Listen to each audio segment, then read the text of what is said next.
आज आम जानिबा ब्रह्म मुहूर्त कहीं उठिबा उचित। ब्रह्म मुहूर्त कहले रात्रि 4 घंटा ठारू सूर्योदय पर्यंत समय जीतिकी ताको ब्रह्म मुहूर्त कहुए। रात्र 12 रात्र 4 पर्यंत समय मध्य आसुरी और गुप्त शक्ति मानकर प्रभाव रहे, किंतु रात्रि 4 सूर्योदय पर्यंत समय यह समय रे ऐश्वरिक शक्ति प्रबल हुए, जहाँ ब्रह्म मुहूर्त बोली कहुचे। से समय रे ऐश्वरिक शक्ति प्रबल हुए। आयुर्वेद अनुसार ब्रह्म मुहूर्त जो वायु प्रवाहित हुए ताहा चंद्रଙ୍କ ଠାରୁ प्राप्त अमृत कण युक्त होता है, तेणु स्वास्थ्य प्रति अमृत तुल्य काम करे।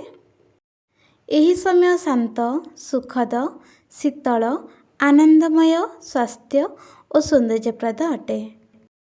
यह गला आयुर्वेद मतरे। विज्ञान मतरे यही समय रे वायुर अधिक मात्रा अम्लजान थाए, तेणु ब्रह्म मुहूर्त शारीरिक, यौगिक और मानसिक क्रिया पई उपयुक्त अटे। कारण सूर्योदय पर खरा बढ़िबा संगे संगे वायुर अम्लजान मात्रा कमी जाइए बोली विज्ञान मत दिए। सेहीपरि पुराण शास्त्र ही मत रही। ऋग्वेद अनुसार प्रातरत्नम प्रातरित्व दधाति तम चिकित्वान् प्रतिगृह्य निधरे तेन प्रजम वर्धयमान आयुरास्फुषेण सचेत सुबीरः। अर्थात प्रातः काल रे सूर्योदय पूर्वर उठिबा लोकंको स्वास्थ्य रत्न प्राप्त हुए, तेणु बुद्धिमान व्यक्ति माने यही समय को नष्ट करती नहीं।